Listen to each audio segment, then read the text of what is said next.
కృష్ణా జిల్లాలో నేడు సీఎం చంద్రబాబు పర్యటించున్నారు. పమిడి మొక్కల్లో పేదల సేవలో కార్యక్రమంలో చంద్రబాబు పాల్గొన్నారు. ఆ మేడే సందర్భంగా భవన నిర్మాణ కార్మికులతో ముఖాముఖి నిర్వహించనున్నారు.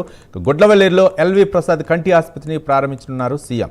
ఎన్టీఆర్ భరోసా లబ్ధిదారులకు పింఛన్లు అందించనున్నారు. సీఎం పర్యటన ఏర్పాట్లను మంత్రి కొల్లు రవీంద్ర పరిశీలించారు.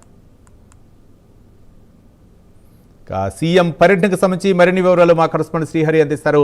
శ్రీహరి, కృష్ణా జిల్లాలో సీఎం చంద్రబాబు పర్యటించనున్నారు. అయితే జిల్లాలో వివిధ కార్యక్రమాల్లో కూడా సీఎం చంద్రబాబు పాల్గొనే షెడ్యూల్ అయితే ఈ రోజు బిజీగా గడపనుంది. అయితే దీంట్లో ప్రధానంగా పేదల సేవలో కార్యక్రమంలో ఏదైతే ఉందో దీంట్లో భాగంగా పామర్ నియోజకవర్గం పమిడి ముక్కలకు అయితే సీఎం చంద్రబాబు వెళ్తారు. దాంట్లో ఎన్టీఆర్ భరోసా లబ్ధిదారులతో మాట్లాడనున్నారు. అదేవిధంగా ఆ ప్రజాప్రభుత్వం వచ్చినప్పటి వరకు ఏదైతే 63,158 కోట్ల ఎన్టీఆర్ భరోసా పెన్షన్లను పంపిణీ చేస్తున్నామని చెప్పని కూడా ఆయన చెప్తున్న పరిస్థితి. అయితే ప్రతి నెల కృష్ణా జిల్లాలో 2.34 లక్షల మందికి 102 కోట్ల రూపాయల ప్రభుత్వ పెన్షన్లు రూపంలో అందిస్తుంది. దీంతో పాటు పెన్షన్ల పంపిణీ అనంతరం మేడేను పురస్కరించుకొని ముఖ్యమంత్రి చంద్రబాబు భవన నిర్మాణ కార్మికులతో కూడా సమావేశం అవుతారు. దాంతో అనంతరం గుడ్లవల్లేరులో నిర్మించిన ఎల్వి ప్రసాద్ కంటి ఆసుపత్రి ఏదైతే ఉందో ఆ కంటి ఆసుపత్రిని కూడా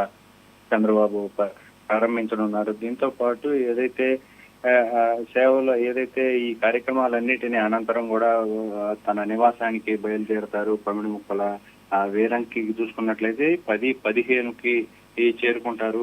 మరి కొద్దిసేపట్లో అయితే అక్కడికి సీఎం చంద్రబాబు చేరుకొని ఈ కార్యక్రమాలన్నిటిలో అయితే పాల్గొంటారు. సాయంత్రం ఈ కార్యక్రమాలన్నీ ముగిసిన తర్వాత డైరెక్ట్ గా ఉండవల్లి నివాసానికి చేరుకున్న తర్వాత మళ్ళీ తిరిగి హైదరాబాద్ కి అయితే ఆయన వెళ్ళనున్నారు. రవి,